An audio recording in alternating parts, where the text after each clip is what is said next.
اقامت دین کے لیے، جد و جہد کے لیے پہلے ایمان یقین والا ضروری ہے۔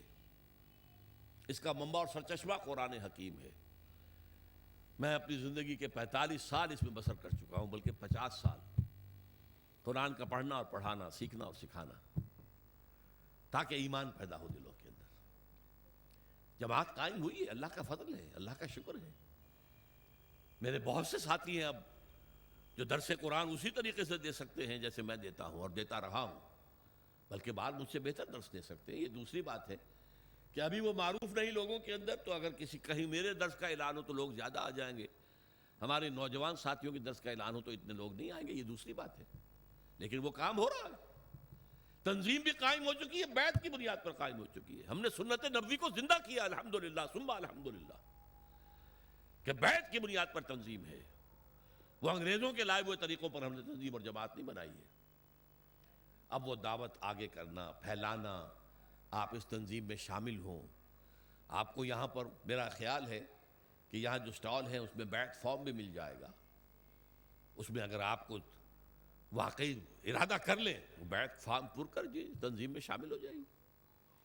اگر آپ کو کوئی اشکالات ہیں تو ہمارے ساتھی ہیں، ہمارے دفاتر ہیں، وہاں پر جائیے، ان سے گفتگو کیجیے، ان سے آپ لٹریچر لیجئے، آڈیوز کے ویڈیوز لیجئے، دیکھیے، سوچیے، غور کیجئے، لیکن سیریسلی۔ اگر خدا نہ خواستہ ہم ناکام ہو گئے دنیا میں، تب بھی آخرت میں تو کامیاب ہوں گے۔ اللہ میں یہ کام کرتا رہا آخری دم تک۔ اے اللہ میں نے دنیا میں جائیداد نہیں بنائی، اے اللہ میں نے یہ کام کیا ہے، میں نے تیری کتاب کو پھیلایا ہے، اور میں نے تیرے دین کو قائم کرنے کے لیے جماعت بنائی ہے، اور تیرے رسول کی سنت پر اس کا نظام بیعت کی بنیاد پر رکھا ہے۔ میں کم سے کم اللہ کے ہاں جا کر یہ تو کہہ سکوں گا نا،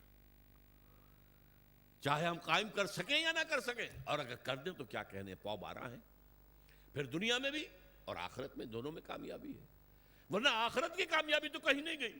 دنیا میں اگر ہم نہیں کامیاب ہوتے اور اسلامی انقلاب نہیں آتا، اور خدا نہ خواستہ یہ ملک بھی ختم ہو جاتا جس کے آثار اب بہت قوی ہیں، تو بہرحال ہم آخرت کب سے سنوار لیں گے اگر ہم اس کام کے اندر تن من دھن لگاتے رہے۔ جیسے قرآن میں کہا گیا ہے، قل ان صلاتی و نسکی و محیایا و مماتی للہ رب العالمین، کہہ دو میری نماز، میری قربانی، میرا جینا، میرا مرنا سب اللہ کے لیے،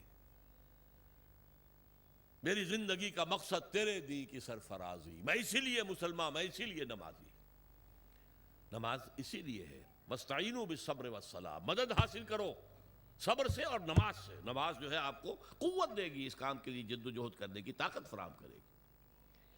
بہرحال یہ پیغام ہے، ہماری دینی ذمہ داریاں کلمہ طیبہ کے حوالے سے، یہ دو ٹرائنگل کے بیس پر جو کارنرز ہیں، عبادت لا الہ الا اللہ، شہادت محمد رسول اللہ، اور دونوں کی تکمیل ہوتی ہے جا کر اقامت دین پر۔ اللہ تعالیٰ مجھے بھی توفیق دے کہ میں آخری سانس تک اس کام میں لگا رہوں۔ ظاہر بات ہے کہ میری زندگی تو اب وہ جو آپ عام طور پر کہتے ہیں شام زندگی، صبح زندگی، وہ شام زندگی سے آگے گزر کر شب زندگی میں داخل ہو چکا ہوں۔ اب اگلے مہینے میں 73 برس کا ہو جاؤں گا، گویا کہ قبری حساب سے 75 برس کا ہو جاؤں گا۔ بہرحال اللہ نے ابھی تک توفیق دی ہے، اور جب تک جان میں جان ہے اسی کا کام کرنا ہے، اسی کے لیے محنت کرنی ہے، اسی کے لیے بھاگ دوڑ کرنی ہے۔ اقول قولی ھذا واستغفر اللہ لی ولکم ولسائر المسلمین والمسلمات۔